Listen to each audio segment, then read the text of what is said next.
primary debate. We will start the meeting with the Pledge of Allegiance. Please stand.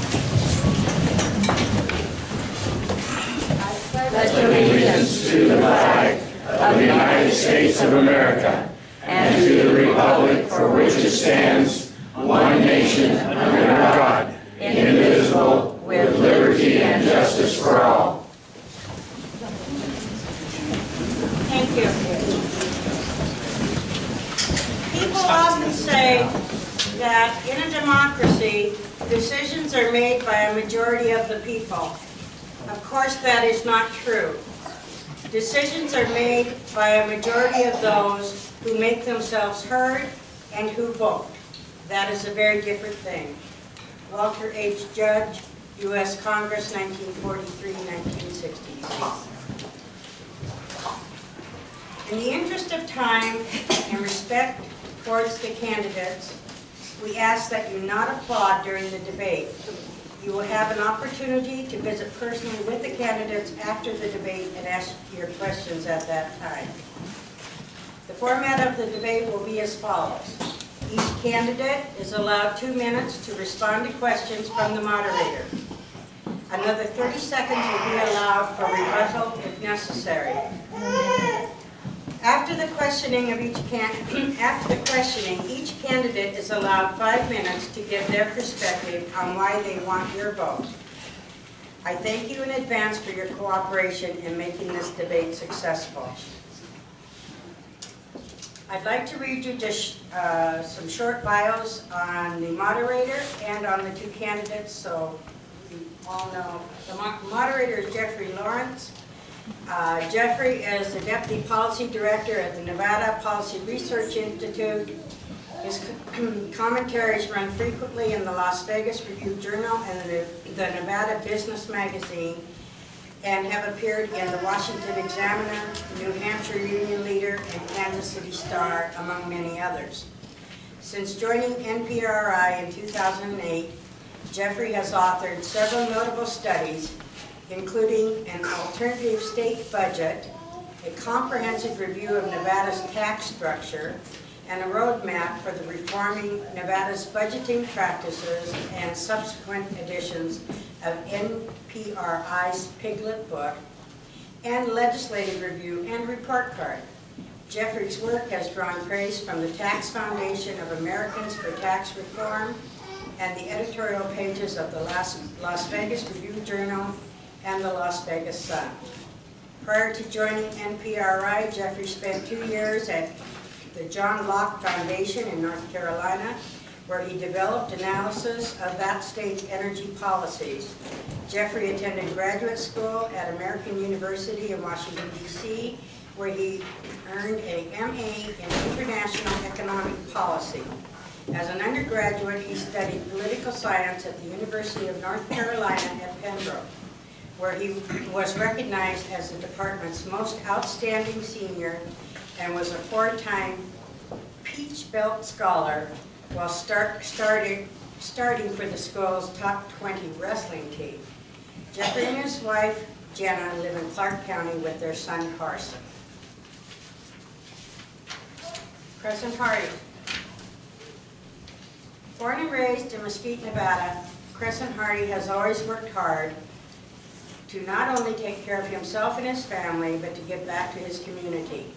His commitment to public service is clear. He has served as the Mesquite Public Works Director, a member of the Virgin Valley Water District, and as a member of the Mesquite City Council.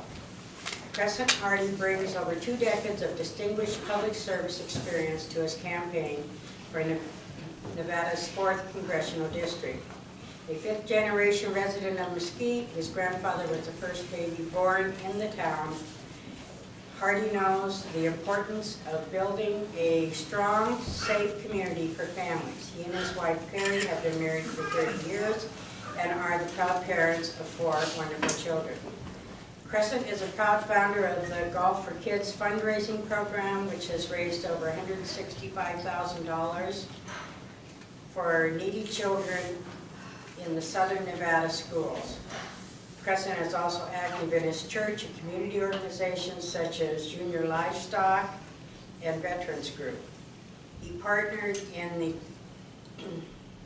I'm sorry, President, okay, he partnered in the creation of the Legacy of Higher Learning and Talent Development Organization, which has provided roughly 60 scholarships in the past 3 years for young Southern Nevada students to help them attend college. Growing up in a family community taught Crescent the value of hard work at a young age, working with cattle, horses, and pigs on his father's ranch.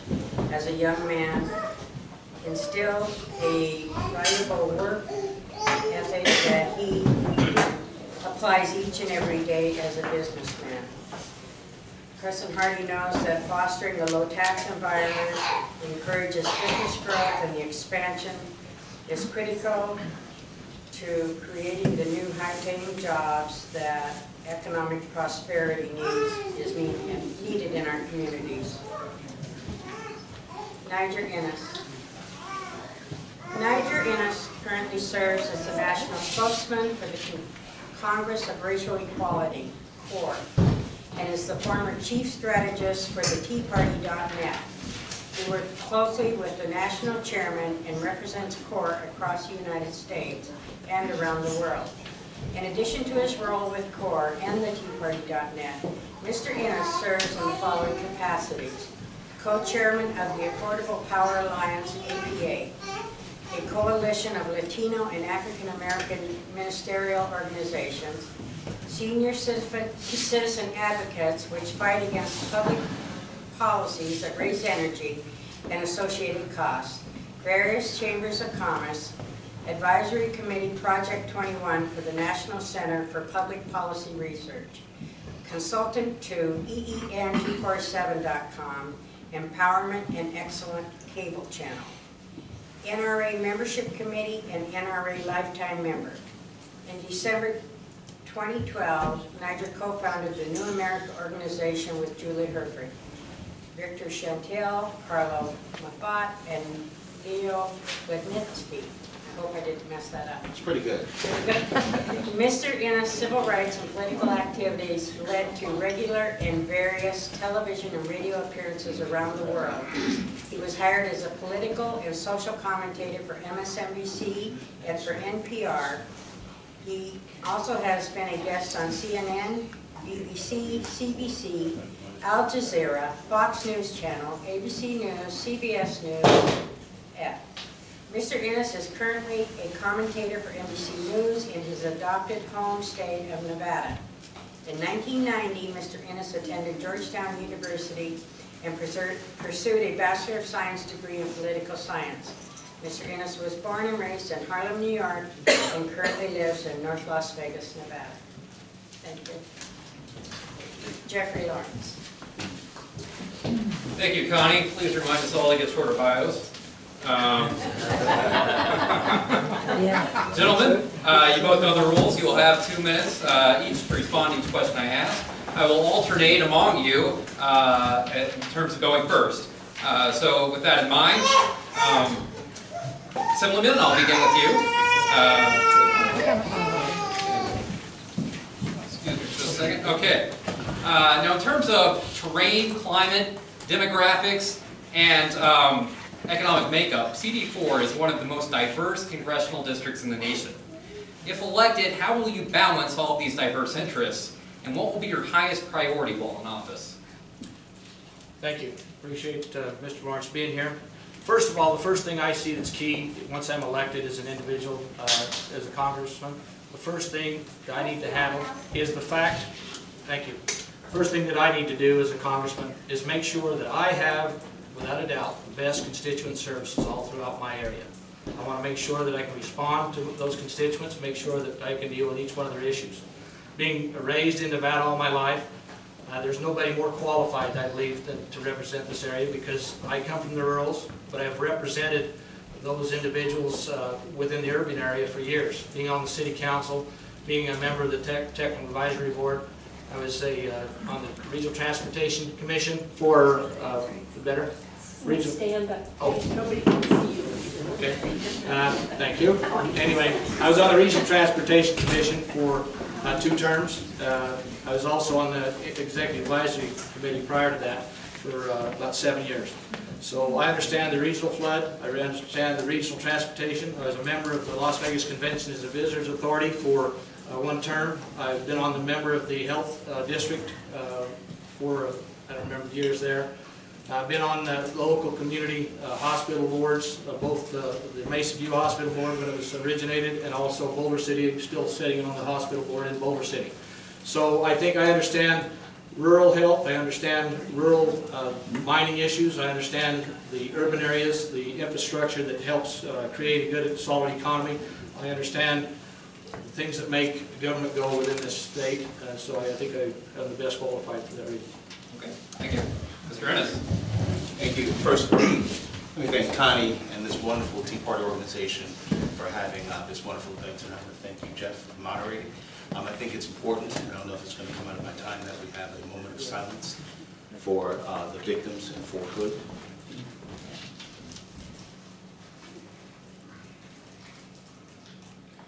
Thank you.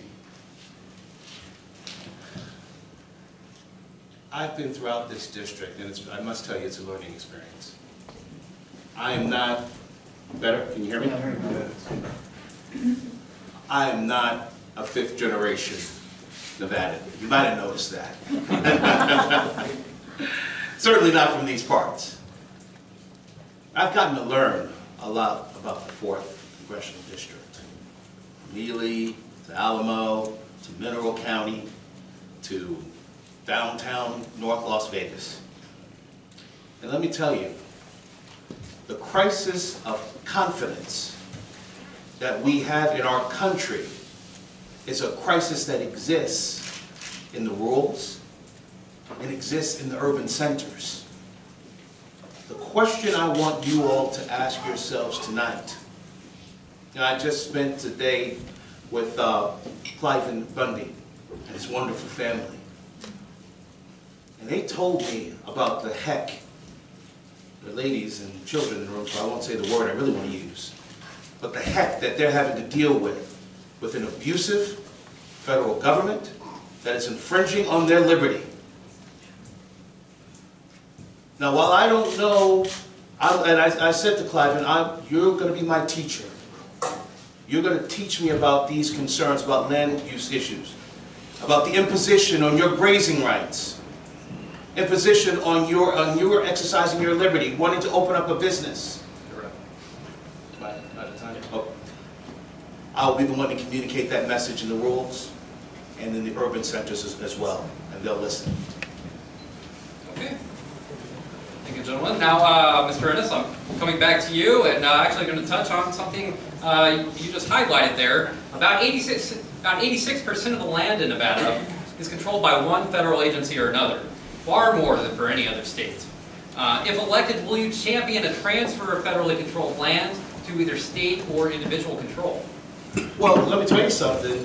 One of the things I learned today, being up with Clive, is that, and by the way, in addition to having the education and the advice of good people like Clive and many of you, I've also enlisted Ed Goodhart, former assemblyman, District 36, I believe. Good man and a champion on land use issues. One of the things I learned is that there's a dispute over how much land of Nevada belongs to the federal government. They may control certainly up to over 80% of the land, but I believe there is a legal and constitutional question that needs to be raised. And Crescent, God bless you. I think you're a decent man, and obviously, and I hope we get an opportunity to hear about the things that you've done while serving in public service. But one of the things that I will do when I'm in Congress is at bare minimum, not just move legislation or get legislation passed or voted on, but if I can't do that, I will be a loud, active voice for liberty and for individuals that have been trampled upon by the federal government and, in many cases, by local government, and have been abused not just in terms of being able to forward their own interests, but being a real voice for the interests of the community. Thank you. Thank you. Just one of the things that has happened since I was in the legislature, AB 267 was passed. I was the only and the first legislative individual that got with Utah, Ken Ivory, Kevin Bishop, congressman back in Utah, to talk to them about what they were doing. There's a wealth of knowledge that come from that. I championed that bill along with Senator Pete Gocochea and John Ellison. What that does is creates a board for us to decide what lands we actually want back and force the federal government to turn us back our lands. Do we want everything? I don't know. But what I can tell you, in 1828, the West Coast, the west part of the nation, was Illinois, Indiana, Louisiana, Arkansas, Alabama, and Florida. When the West moved west and the state of Nevada they got all their lands back. In 1864, we were promised more than 20 times that we would get our lands back from the federal government. We would be on the same basis as all other states in the United States in 1864. That hasn't happened. As said, they have control of 86% of our lands. Along with some of the things that are happening in this state that need to happen constitutionally, our county enforcement is supposed to represent us as individuals. I don't know why they aren't stopping the federal government from being here. That is a foreign enforcement. If they give us permission, it's not to my knowledge. So I want to make sure that those things are happening. I met with Metropolitan Police Department yesterday and asked about that and why they aren't enforcing our Constitution. They seem to be oblivious to that, their responsibilities. Thank you. Actually, let me have a little rebuttal.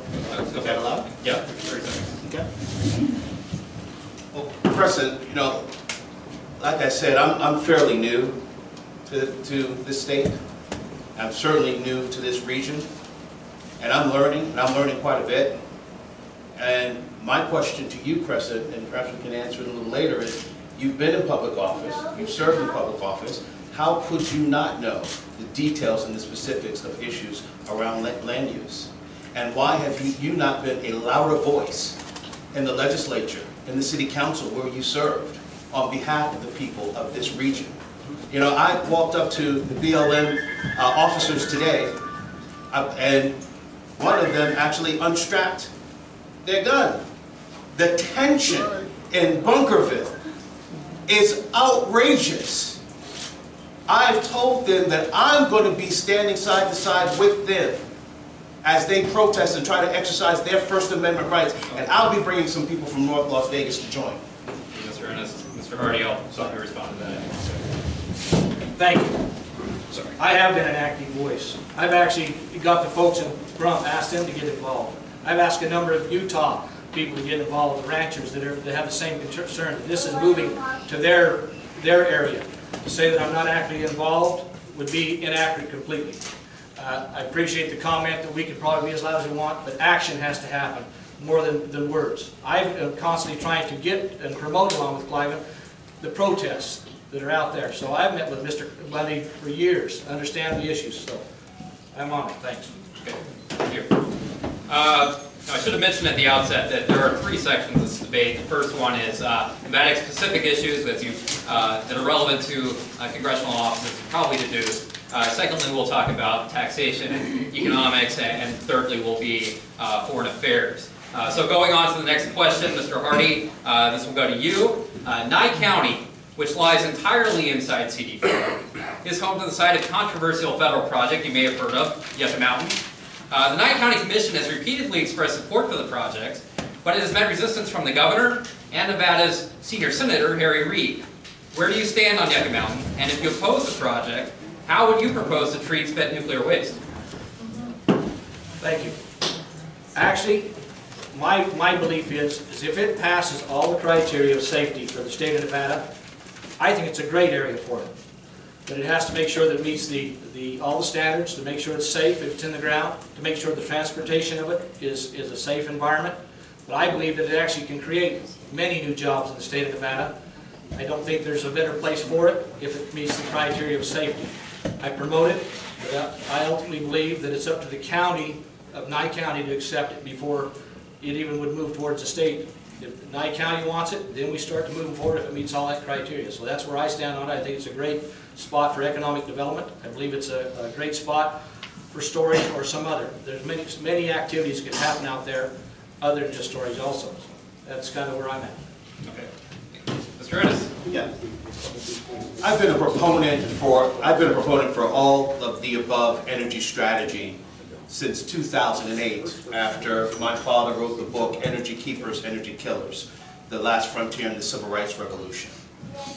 And we had a coalition, actually this is the reason I'm out here in Nevada, is we established a coalition made up of Latino ministers, African American and white ministers, senior citizen advocates, not AARP, but the 60 Plus Association, a conservative alternative to AARP, and the 16 million strong National Hispanic Christian Leadership Conference, which represents over 16 million Latino evangelicals. We went all across the country talking about a true all-of-the-above energy strategy, not green energy fantasies of the Obama administration imposed by Harry Reid, by Stephen Horsford, and quite frankly, not enough done by Republican legislators in the Assembly, in the Senate, in the State Senate, and our representatives in Congress to push back against this green energy revolution, which unfortunately has not delivered the goods that President Obama said they were going to deliver. We closed down a coal plant. I just saw recently in this community, not here in Mesquite, but in this region that I saw recently. It's going to be non-operational because this administration, along with Harry Reid and Stephen Horsford, have been promoting an agenda that is punitive to some energy forms and rewarding other energy forms, like renewables.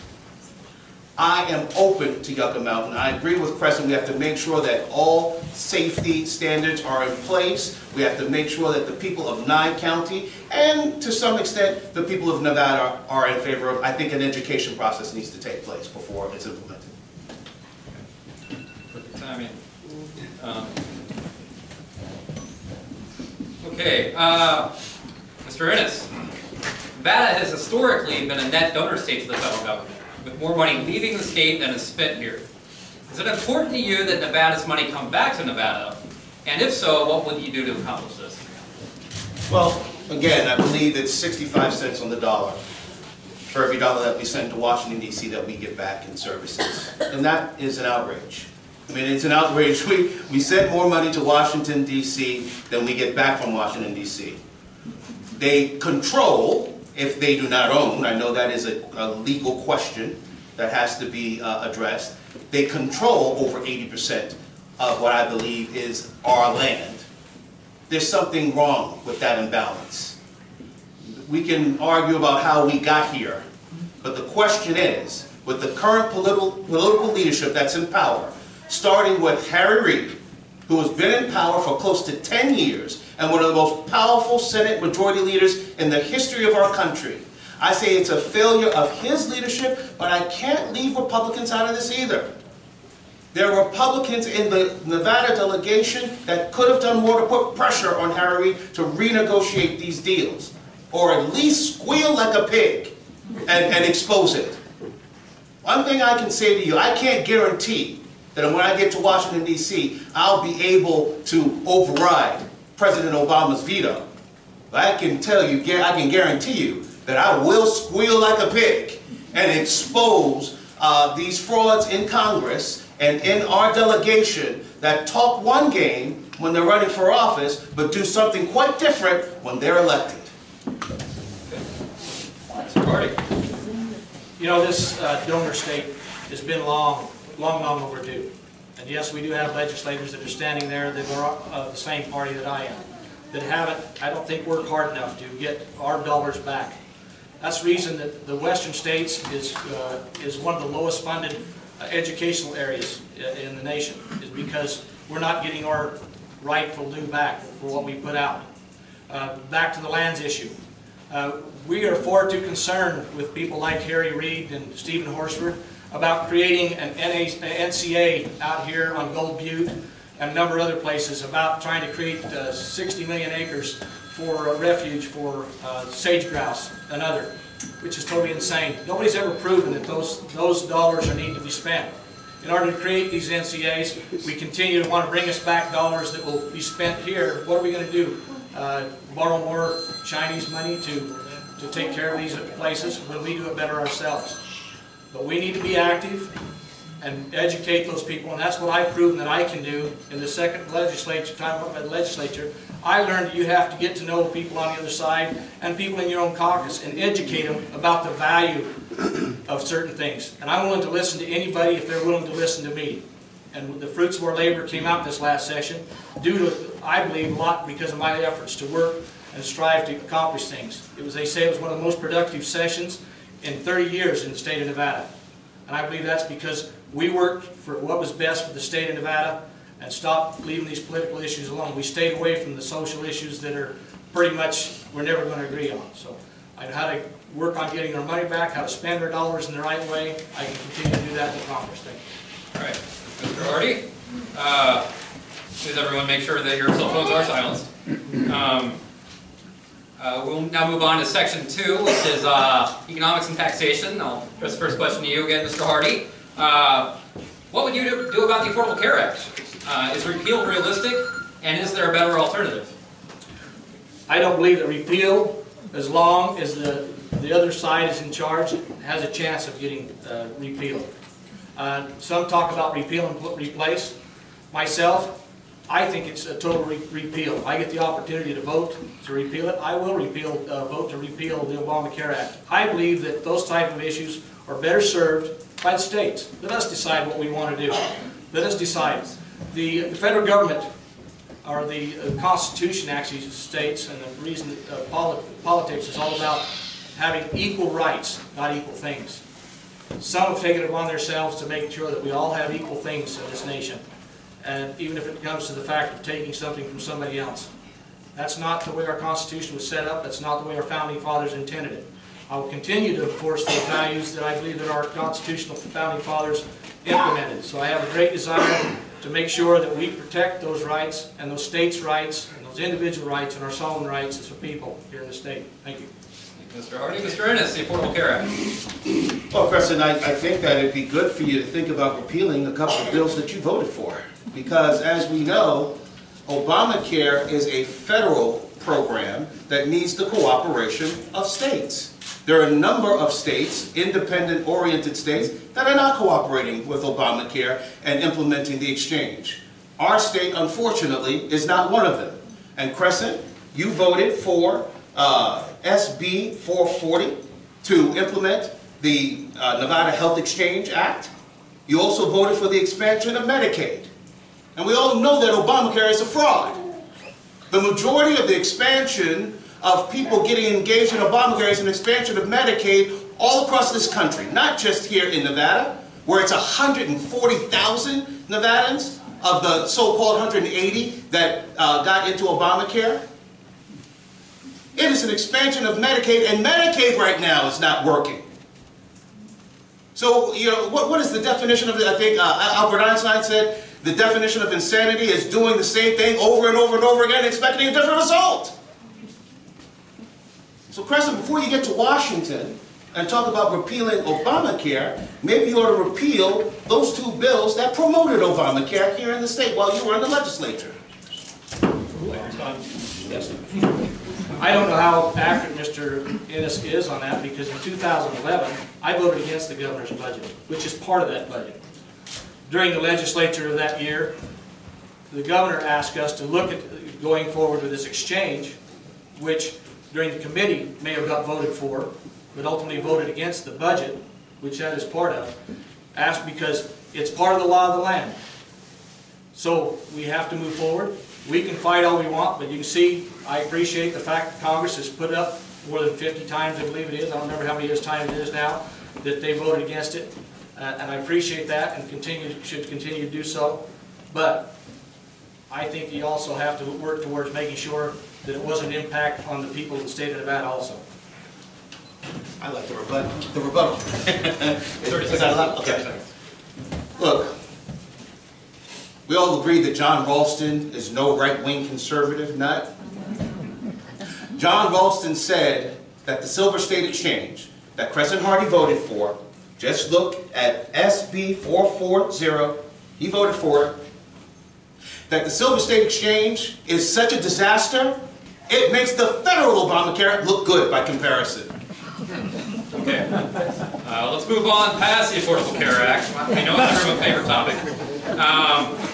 Mr. Innis, this is going to you. How would you have voted on the Troubled Asset Relief Program had you been in Congress? Do you believe some firms are too big to fail?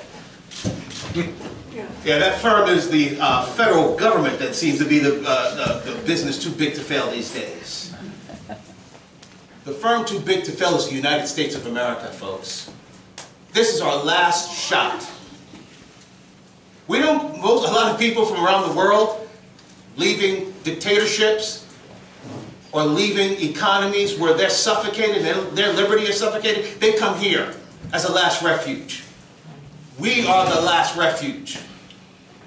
If we continue on our perilous course of our march to socialism, then not only are we imperiled, but so is Western civilization, and I would say the so-called international community as well. I would have voted against TARP, absolutely against it.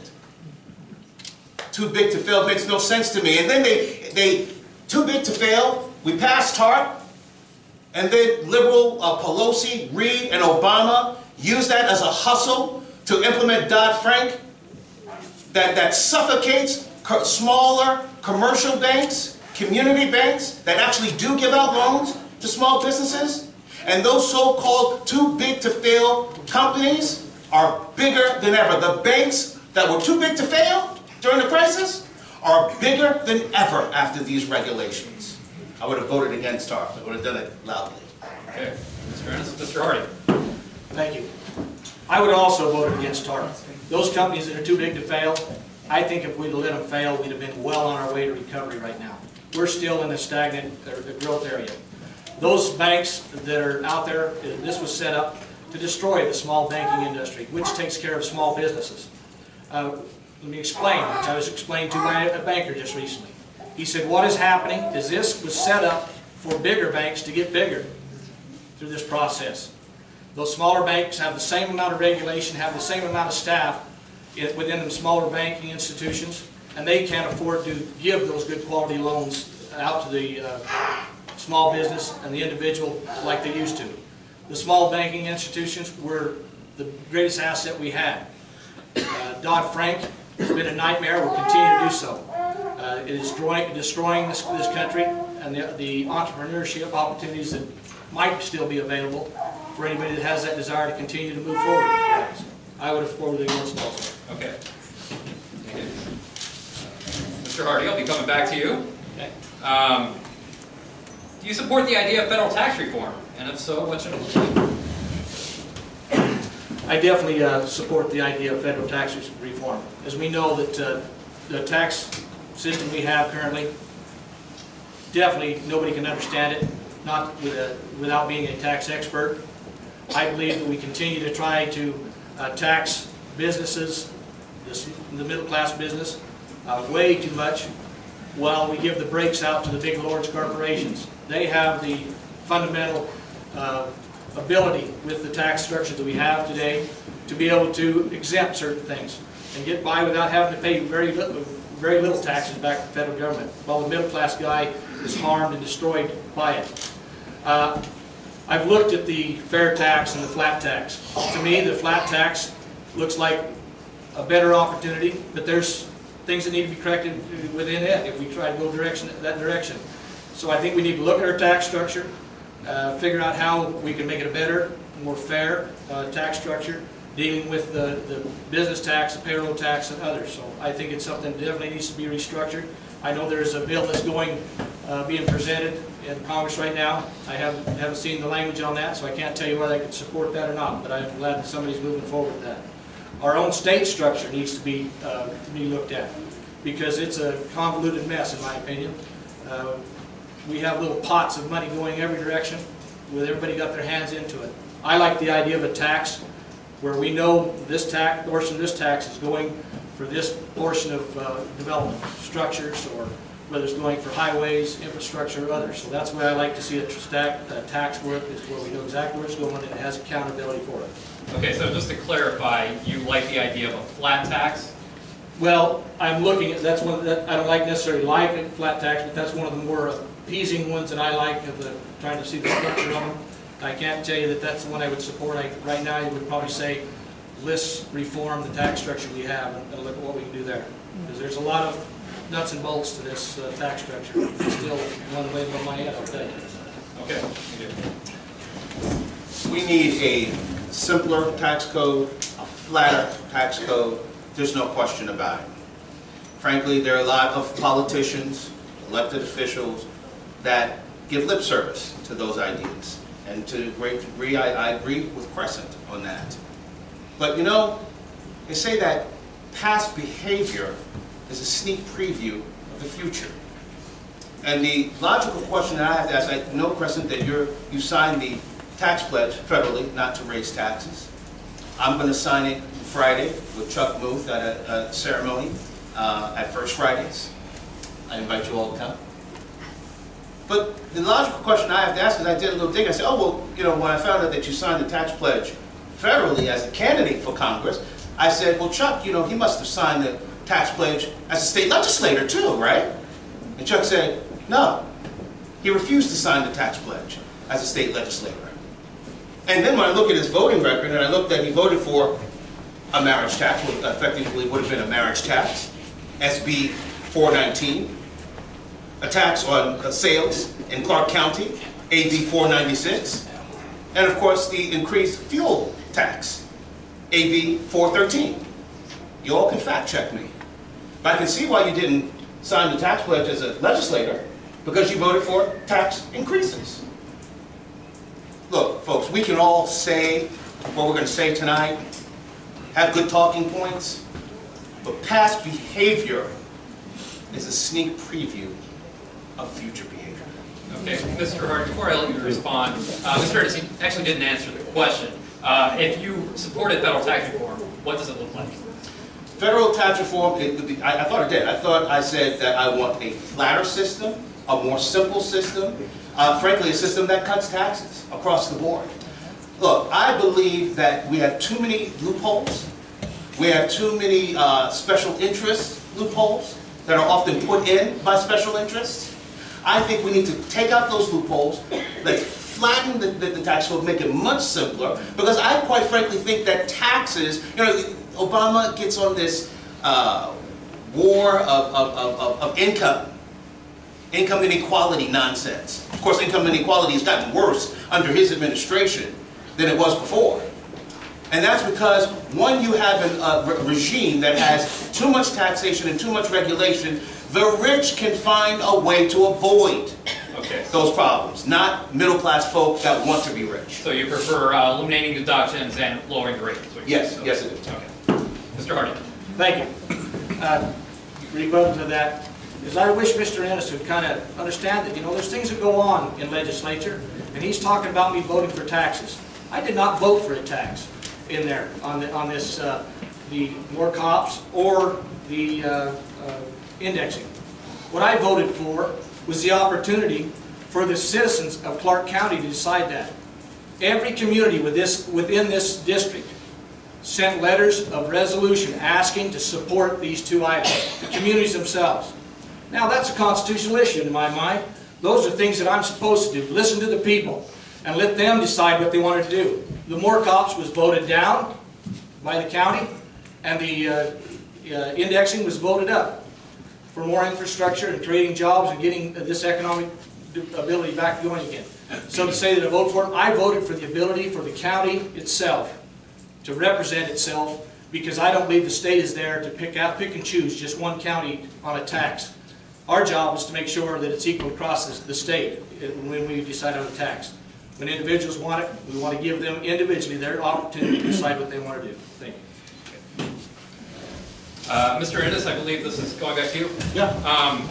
Do you agree with the policy direction of the Federal Reserve? If not, what would you do differently? Well, first, audit the Fed.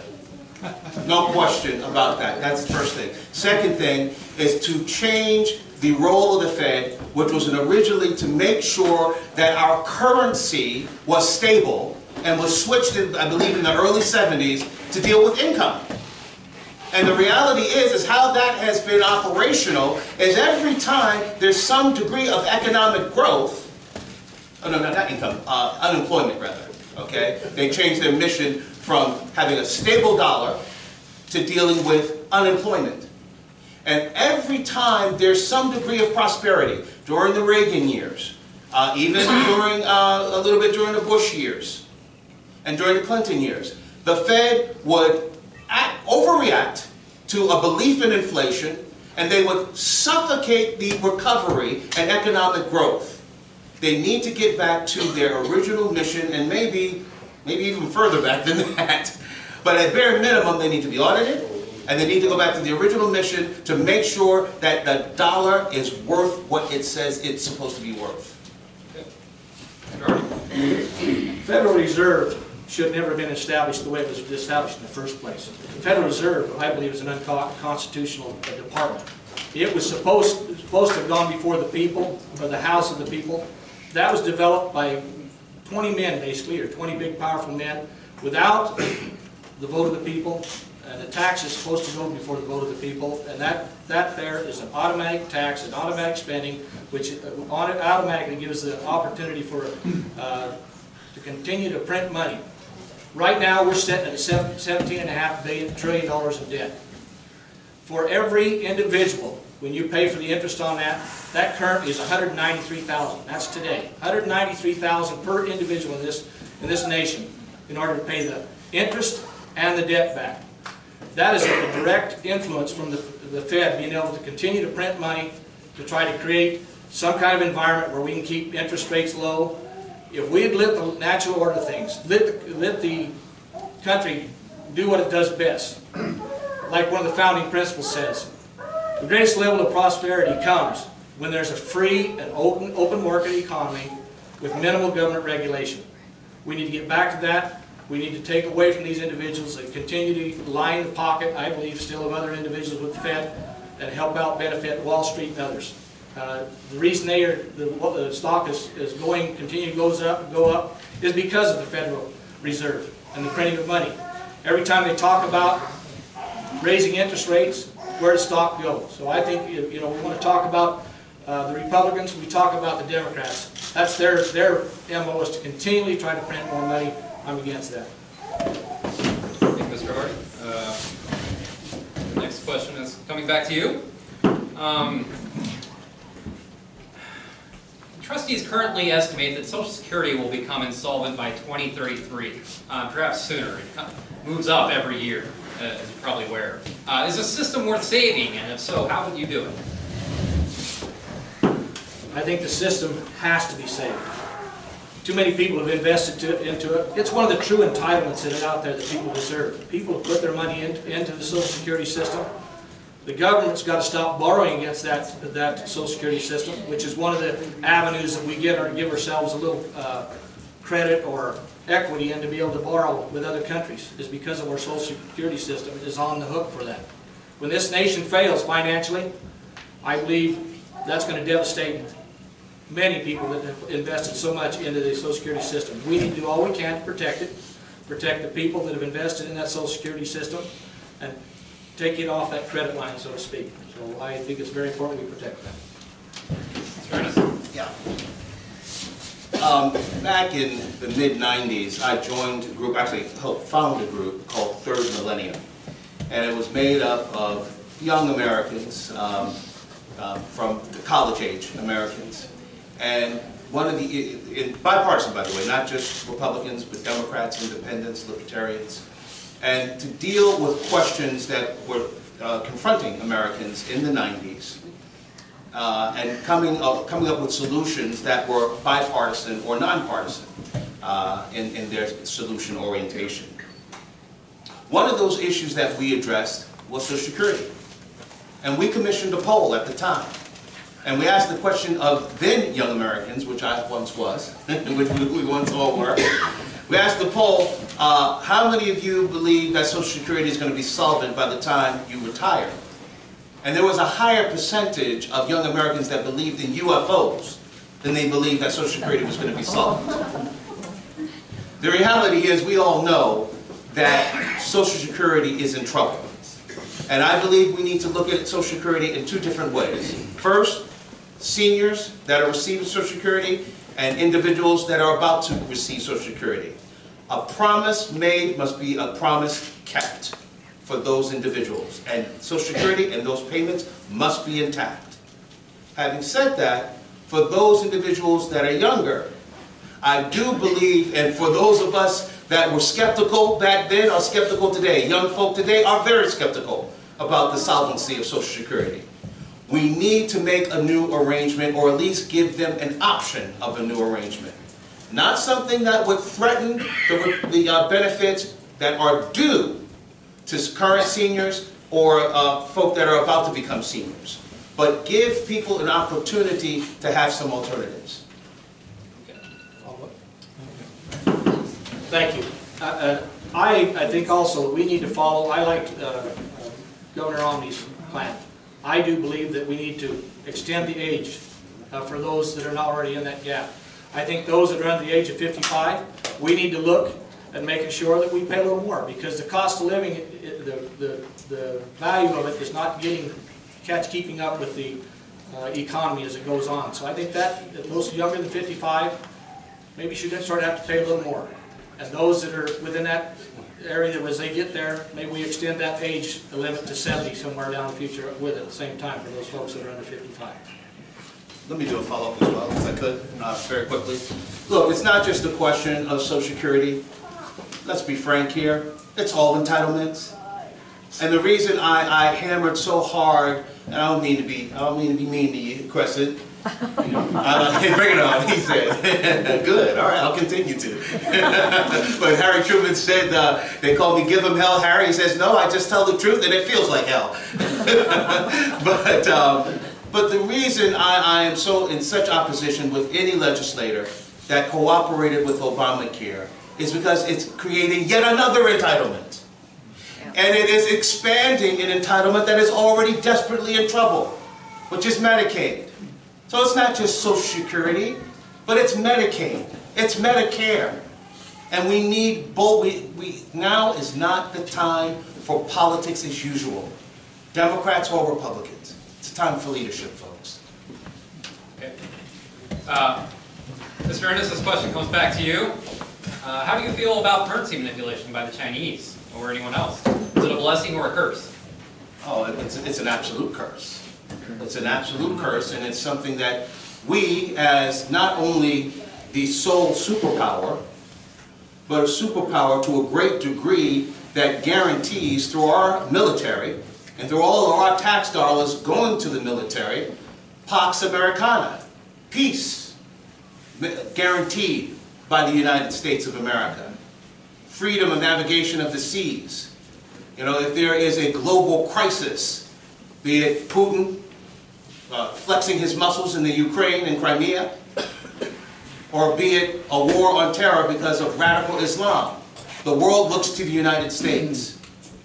And I think we could have leveraged over the years a lot more of our influence, and the fact that we are the single most powerful market that everybody wants to get into, to deal with that problem of currency manipulation. You know, if I'm elected to Congress, the one thing that I really want to start working on is that trade deficit that we have. That is creating a major trade deficit right off the bat. The Chinese manipulating that and buying $2 billion of our dollars daily. So their value of their dollar goes down continually and makes them look better and be able to have more purchasing power in the United States. We need to follow the plan that President Reagan had. And he did it the right way. The Japanese were doing the same thing back in the 80s with motorcycles. The Japanese were devaluing their dollar so they could sell here at a lower price to get more for their motorcycles.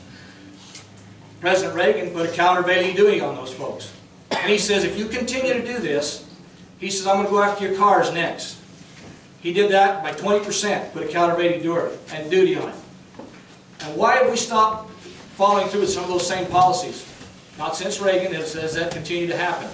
We need to make sure that we play fair in our businesses, that we make sure that we have the same opportunities to compete. Currently, right now, along with the devaluing of the dollar, we also have a trade deficit in the work economy.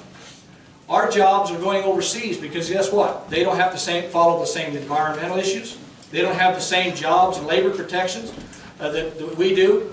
If we're going to have a fair-based economy on free trade, it has to be fair. And if we haven't got the courage to do that as a Congress and as a presidency, everybody in this involved that to protect our citizens and bring jobs back home, I don't think it's totally a labor issue between, we talked about big unions costing more money. That's not the issue. It's the way that businesses run right now within our country. We do everything the right way. Other countries don't have to, and we need to make sure that those two issues are taken care of. About that. The fact is, we don't do everything the right way. Fact is, we have too many EPA regulations. We are sitting on an energy boom. Look at what's happening in North Dakota.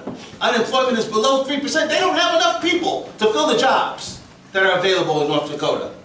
Texas is going through an economic miracle right now because of the less regulations that exist and the lower taxes that exist. So no, we're not doing everything right. And Crescent, I heard you before say that, well, what we need to do is the same kind of regulations and the same kind of tax regime that we have here, we need to get China and Europe and other countries to have too. Well, really? How are you going to make that happen as a congressman? I think what we need to do is realize that we are not doing everything right. And that we need to dramatically, through leadership, challenge these regulations. When I get into Congress and represent you, I'm going to establish a Liberty Caucus. It will be largely made up of Republicans, Libertarians, but I'm even going to recruit Democrats. Democrats with sanity. They exist, believe it or not. They do. I'm going to recruit them, and that Liberty Caucus is going to roll back these regulations and taxes. Okay, Mr. Hardy, I'll let you rebut, but I will remind you guys this was about currency manipulation. Yes, but the one thing I wanted to go back to what Mr. Innis said. I don't know what you misunderstood. I said I want fair trade. I want to make sure that we're on the same playing field. And we do it right. We take care of our people in our industries. We take care of, we have to follow those environmental controls. That's exactly what I said. The other countries aren't. Are those controls right, Crescent? Not all of those are right, but we're doing it the right way, and that's what we have to live with. Others should have to follow the same suit. That's what I said. So I just want to be very clear about what Mr. Innis thought. That's perfectly clear. Thank you. Okay. Mr. Hardy, this comes back to you. And that was a good segue into our foreign policy segment, actually. How do you interpret the Russian annexation of Crimea? Will this be a breaking point in East-West relations? And does it warrant a military response from the United States? It does break, it leaves a dangerous hole for what's happening. This president has continued to leave a weak environment. I do believe in peace through strength. I think we should have the largest, best possible defense that there is out there. That's one of the responsibilities constitutionally we're supposed to have. No, we don't have to be a policeman for everybody, but for us Crimea, to go in there and start a war right now, I think you've already lit the fox into his mouth. It's going to be very difficult to go in there and try to do something. We need to do all we can to deter and show some kind of backbone to make sure they don't continue to annex more of Crimea, or more of Ukraine. But this president's continually shown his weakness. I think the Congress has shown weakness by not taking away those powers that he thinks he has with a phone and a pen, and continually making us look weak as individuals, as a country. Our strength has always been our asset, is to make sure that people never could figure out what the Americans are. We are a unique people. We are a unique country. And because we have a constitutional republic, we are supposed to make sure that we follow those constitutional laws that are put in place for us. And that was by the federal government making sure they had a strong defense, that we help create an environment for a strong economy, and help create an environment for strong families. That's the Reagan stool, if anybody doesn't know. So I believe in those things. We need to make sure that we start having the backbone to stand. When we say something, we need to make sure we do it. Okay, time is up, but I just want to clarify. Are you saying that there is cause for military intervention by the U.S. in Ukraine? Or a show of force? I think we need to show the defense and the protection for the rest of what's going on. I think we're already too late to save Crimea at this point. Continue to do those economic sanctions and other, but I think military action would not work, and I would not support it. Okay. Mr. Ernst. What's the original question, please? No, I wasn't making a jab. I really was. Yeah, I'll read it for you again. How do you interpret Russian annexation of Crimea? Will this be a breaking point in East-West relations? And does it warrant a military response? Well, a break in East-West relations, I'm not so sure. I will say this, history is important. And the fact is, when the Cold War was over, the strategy of many within U.S. foreign policy community was to try to coax Russia and bring Russia into the West. Not to expand, and in fact, I believe Bill Clinton made a deal that he was not going to, with our European partners, expand NATO to the border of Russia and go into states that were part of the former Soviet Union. That policy seems to have evolved, if you will. To be quite frank, I don't know that it's in the interest of the United States to be the guarantor of NATO and to be expanding NATO to Russia's border so that if one of those countries gets invaded by Russia, we are obliged by treaty to send our boys and girls to fight that war. I think there's all types of soft power that can be used. Economic power. One of the worst things that President Obama did is remove the ballistic defense from Poland. That was a disgrace. It's an outrage. Poland was a strong ally of the United States. And in the case of Poland, certainly we should have integrated them into NATO if they wished to do so. At least keep that anti-ballistic missile defense in place. And those kinds of moves, reversing his policy vis-a-vis Poland, could have sent a very powerful message to Vladimir Putin. But as I started this by saying, history is important. Crimea has been a part of the Ukraine for 3 decades. Before then, it was a part of Russia for close to 2 centuries. History is important. I think we need to have an America First policy, and not the old-fashioned 1920s ideal. But we need to ask the question, when we get involved in military adventures, why is this in the interest of the United States of America to do so? Okay. Mr. Innis, this comes back to you. To what extent do you believe an American presence in the Middle East remains necessary? And has the expense of that presence in both dollars and lives been justified? I was in New York on September 11th. My office, the Congress of Racial Equality, whose Western Regional Headquarters has been in North Las Vegas since 2007, the headquarters was within the zone, the protected zone. I was less than a mile away from ground zero. Me and my staff suffered migraine headaches for weeks after 9/11. So back then, when President Bush made the argument, we have to fight them over there so that they're not fighting us here, I went for it. I supported it. Even though I was not an interventionist back then, that experience so shook me that I said maybe we ought to rethink our policy. I now think it's time for us to rethink that policy again. Of course, there is going to be a need for the United States in the Middle East. The question is boots on the ground. The question is to what degree, what would trigger military intervention? And I feel confident that the perspective that I had on this war on terror, that we needed to be on offense in the war on terror in the wake of 9/11, the tragedy of 9/11, that is not a position that I hold today. I do not believe that we need to be on offense and need to be in the business of regime change. The strongest thing that the United States has been over our history has been an example to the world. I think we need to go back to that. Mr. Hardy, the Middle East. Middle East. There's no doubt in my mind that if Iran gets their hands on a nuclear weapon, where they have a desire to use it, first it will be Israel. And then it's coming to us. These folks have no desire to do anything other than kill Americans and kill any Christian individual that they get their hands on. We have, I believe, an obligation as a military, as a nation, to defend the folks here back home. And if that's reaching out across into Iran or places like that and defending Israel, our only true ally in the Middle East, whatever they decide that they think they need help with, we're there for them because we know they'll support us. We've supported way too many other Middle East countries that have the same values and desires as to kill Americans. I don't think we should continue to support those type of people. But Israel is one of those that we need to defend, make sure that we protect.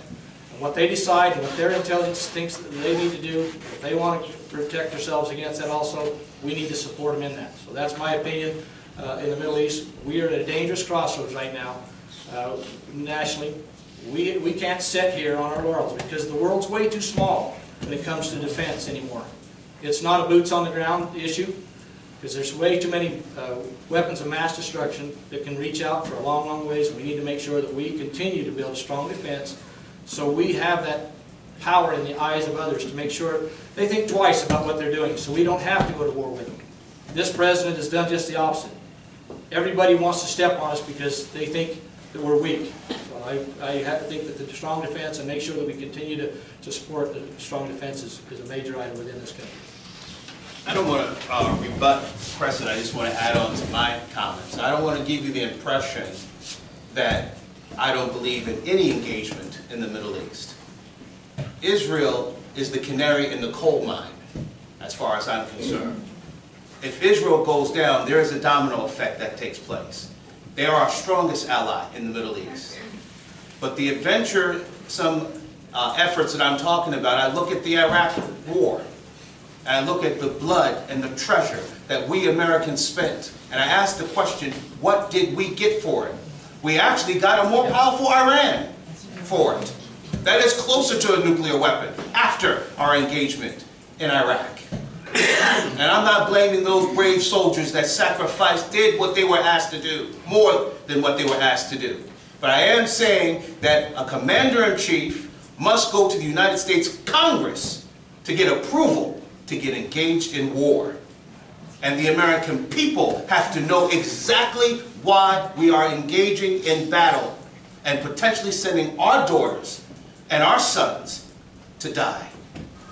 Okay, to be fair, my next question was about a nuclear Iran.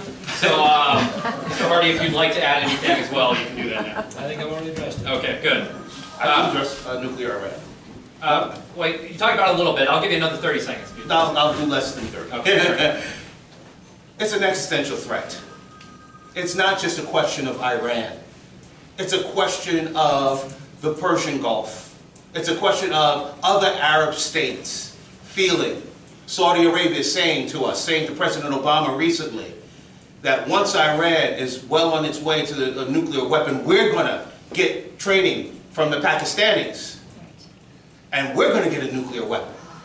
The world cannot afford a nuclear arms race in the Middle East. That is an American national security interest. All I say, though, is that our president needs to seek approval from Congress, and Congress needs to communicate to the American people why it is we're doing what we're doing. Okay. Mr. Hardy, still okay? Thanks, man.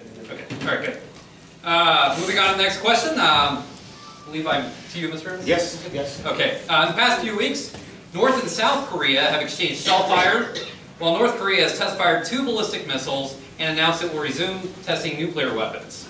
Is this a situation the world should be concerned about, and how should the United States respond? Look, the world should be very concerned about North Korea. But the problem I see with North Korea is not North Korea. I think it's China.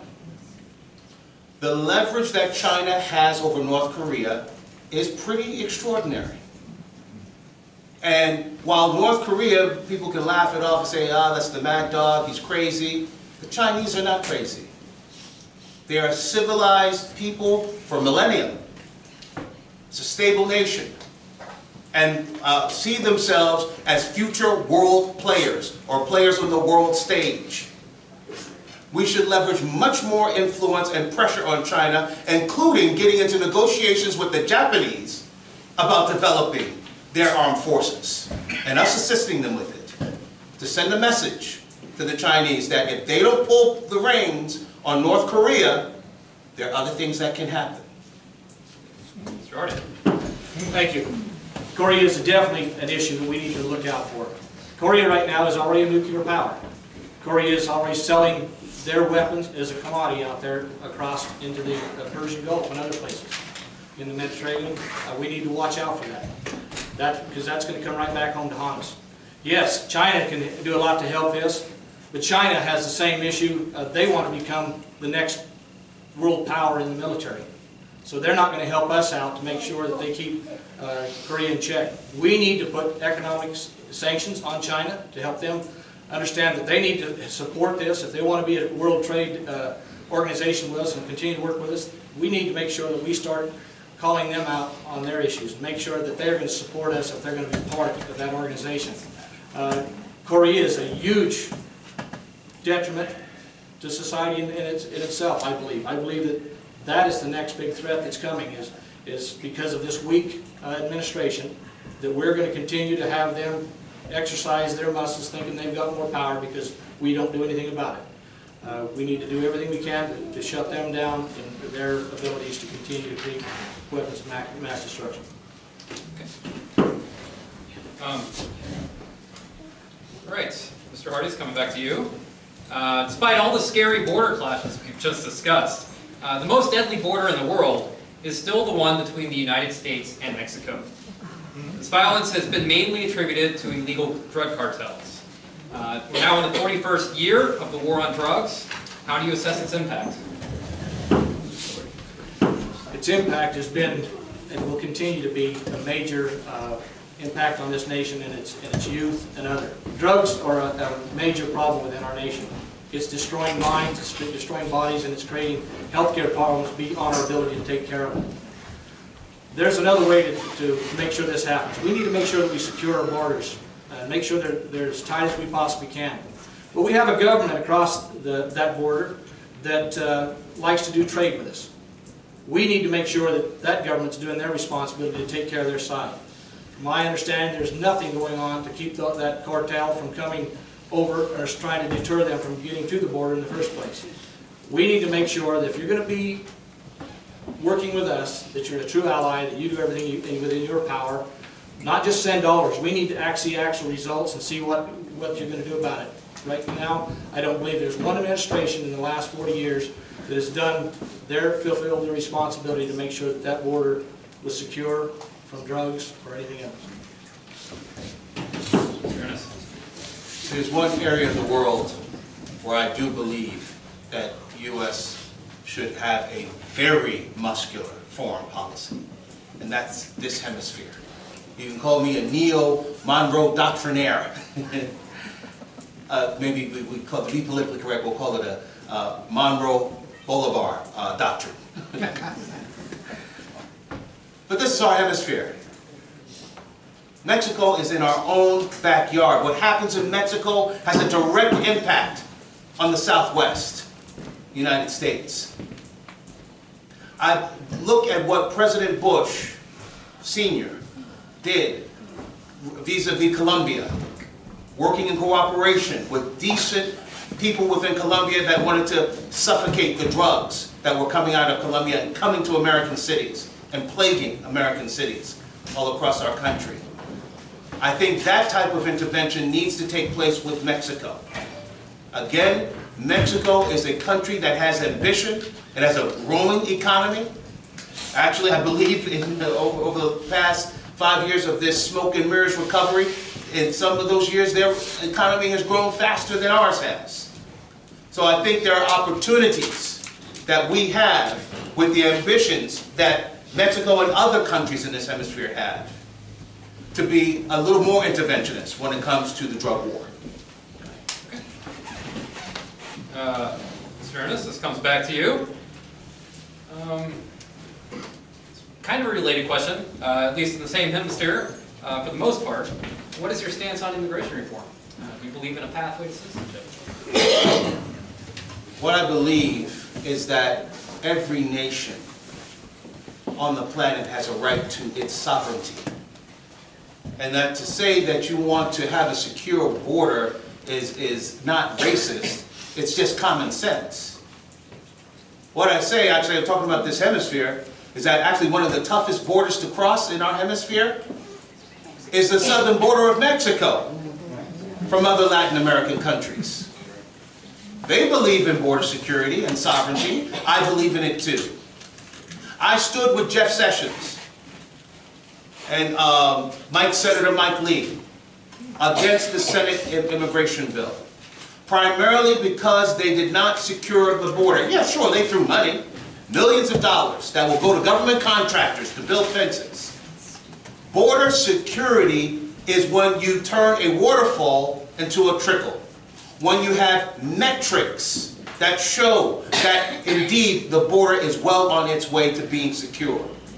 But unlike a lot of my other colleagues that are border hawks, I also came up with a plan, an immigration plan. I did this as the chief strategist of the TeaParty.net. And that plan was reviewed with people as diverse as Jeb Bush and Marco Rubio on one end and Jeff Sessions on the other. And they all agreed to the plan. I can make the plan available to anyone that would like to see it. But I believe that first and foremost among that, in that plan, is border security, verifiable border security must be assured. And through metrics, through clear metrics and numbers. Do you believe in a pathway to citizenship? Yes. In my plan, what I say is that whatever so-called pathway that we come up with, be it a pathway to citizenship or a pathway to what a lot of people that are here want, which is not necessarily citizenship, but legalization. That whatever pathway exists, there's certain things that have to be done. They have to learn English.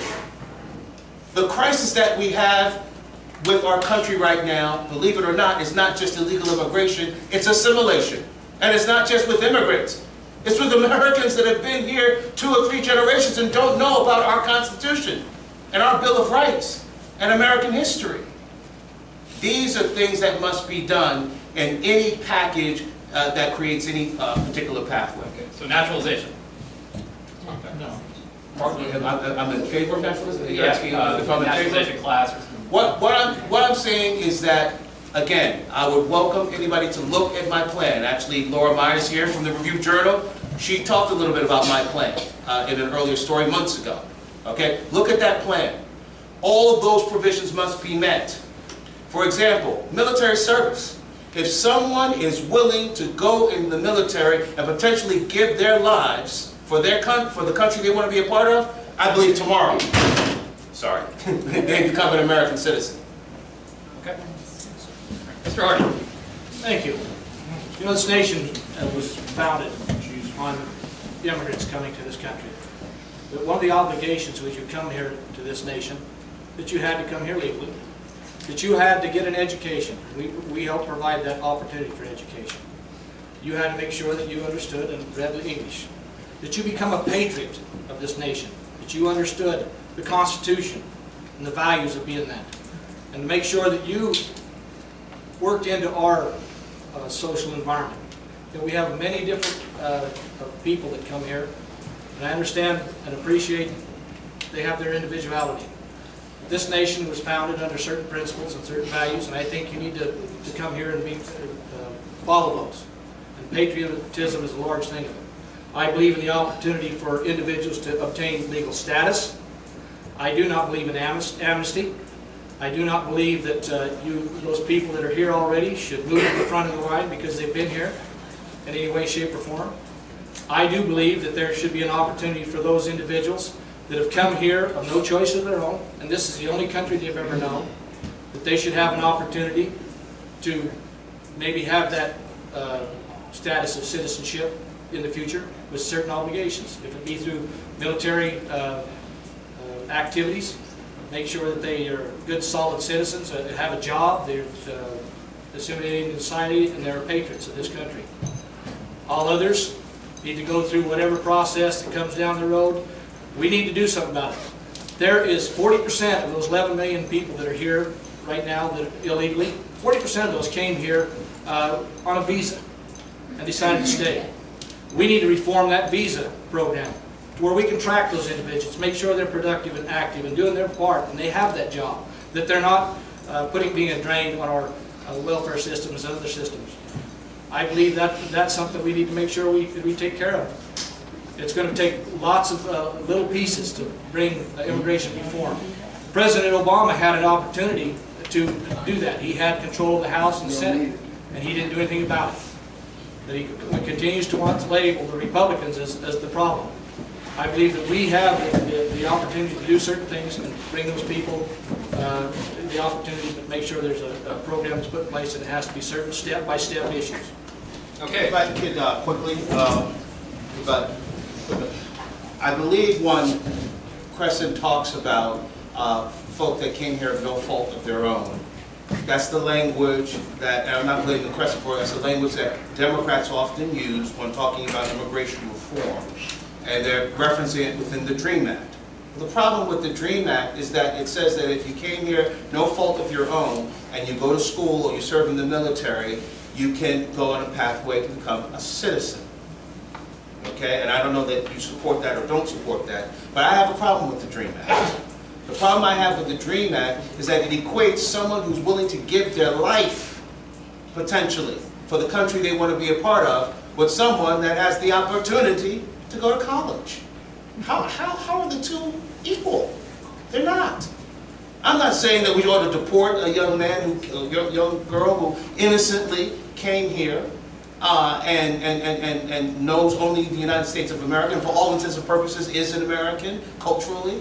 I'm not saying we need to deport them, but I'd be darned to compare that individual that goes on to college being equal to the individual that's willing to give their life for their country. And there needs to be a distinction there.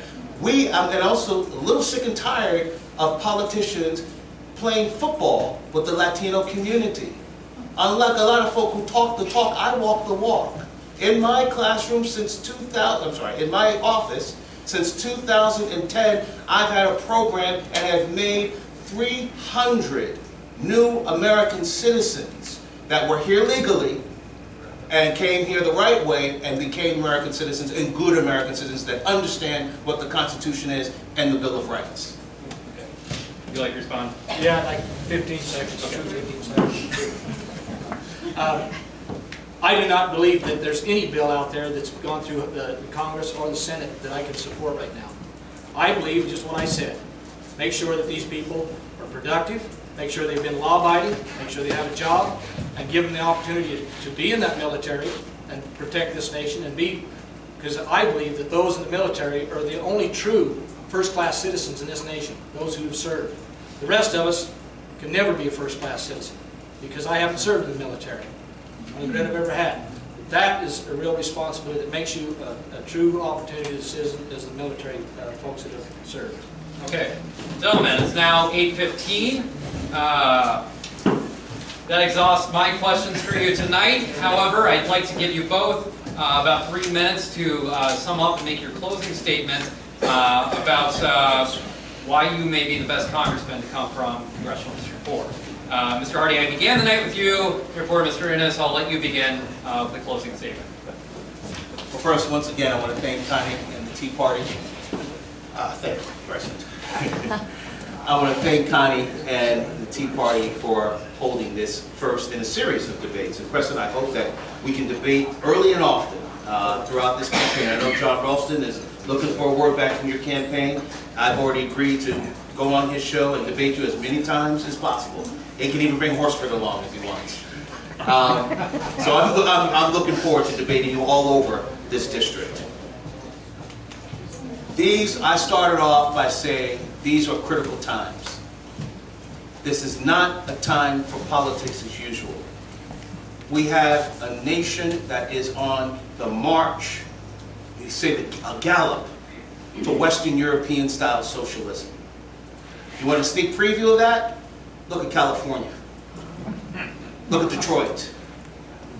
Look at Chicago. Economically bankrupt cities and states. Look at Texas, on the other hand. just as racially, demographically diverse as California, but a different vision. A vision that embraces liberty.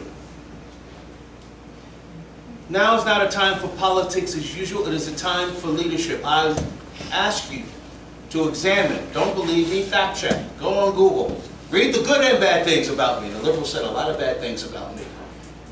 And then look at Crescent Hardy's record. I said before that the past is a sneak preview of the future. And I will match my past with Crescent's. Crescent voted for Obamacare, not once, twice. He voted for Medicaid expansion. He voted for Common Core. We didn't talk about education tonight. But he voted for Common Core. I'll be at a protest on Saturday protesting Common Core. Actually, with your cousin, Crescent. Who also was protesting Common Core. Crescent voted for tax increases and refused to sign the tax pledge when he was a state legislator and running for office. I'm going to sign the tax pledge on Friday with Chuck Muth, invited by him, and I'll be there. Maybe you'll be there too. Now is a time for leadership, folks. The crises facing our country, the economic crises facing our country, the fact that we need to not only stop the growth of government, we need to reverse it. And the fact is that Barack Obama is a drunken sailor when it comes to spending, but it did not start with him. You know, people keep talking about we need to have more bipartisanship in Washington, D.C. Well, that $17.4 trillion debt, that's a bipartisan exercise. It was Republican, establishment Republicans and Democrats that moved that debt. It's going to take not politicians, but leaders to reverse it. Thank you. Mr. Hardy. Thank you. You know, there's only one individual here that's ever created jobs. And at our peak, we had close to 300 employees. So I'm a job creator. Mr. Innis wants to talk about his record. You can go back in this community as far as you want to go back. And I've got a solid reputation. People know where I stand. They've always known where I'm at. But just check the background of individuals. We'll see where the true individual. He can't compare himself with me on certain issues. I've paid my taxes. I've paid my bills. Yes, I've gone through a bankruptcy. But guess what? I could have walked away with a Chapter 7 and turned it over to liquidation. But my partner and I did it the right way. We went through a Chapter 11. We kept people employed. We are paying back those debts. Matter of fact, we are well on the way to recovery with those debts and only have a few people left to pay off. And look forward to paying those off. Not just their debt, but their principal and interest. So I have a background of being a solid individual. And to talk about me not to sign the tax pledge, remember one thing. Our Constitution leaves certain responsibilities up to the states, not the federal government. The states are the ones that should impose taxes on certain things and benefits, not the federal government. So that's the reason you leave yourself open. Mr. Bush, President Bush, read my lips. You never want to do that because it puts you in a real bad spot. I believe that Christian-like, Satan puts himself in a situation to call you out on certain things. So make sure. I've had a solid voting record. And to talk about the votes that I've had, I have a record. I know where I'm at. I have a solid backbone. To talk about that individual who has been out there and learned how to work with others on the other side, I did that. I was a part of that group that helped bring people together for the first time in this state in 30 years. I worked between sessions to make sure that I had an opportunity to discuss with people. So I've got that leadership ability. I've been elected by my peers to be in leadership both my freshman and sophomore year. Not many people you ever hear about that. Why? Because I have a solid backbone. I know where I'm at. I know that the federal government should not be raising taxes. It's easy to sign that tax pledge because we have way outspent our limits. We should have never got to where we're at. We have put our children in financial jeopardy, destroyed the careers, their possibility to have the same success I have. And so I look forward to continue to serve you, and I look forward to having you vote. Thank you. Gentlemen, thank you both very much. I'd like to thank everyone for coming.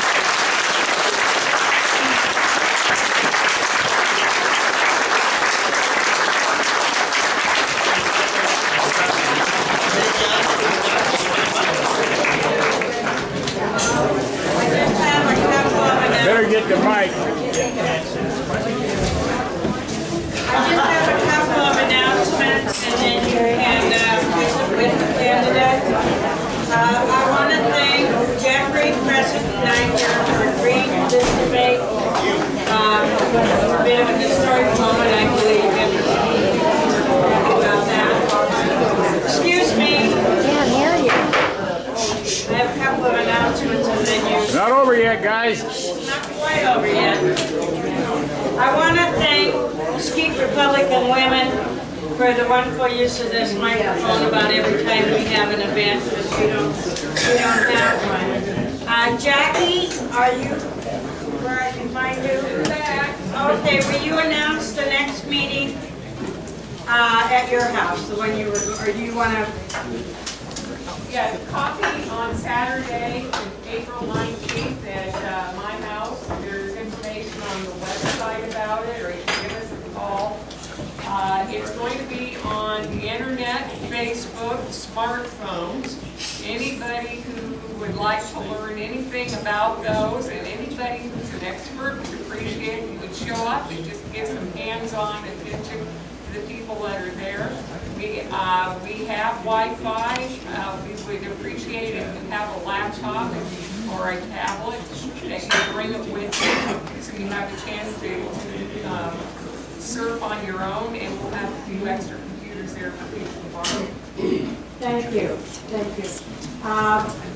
The Virgin Valley Tea Party always closes their meetings with God Bless America. So if you'd rise for that, please. God Bless America. Land that I love. Stand beside her and guide her through the night with the light from above. From the mountains to the prairies to the oceans, white with foam.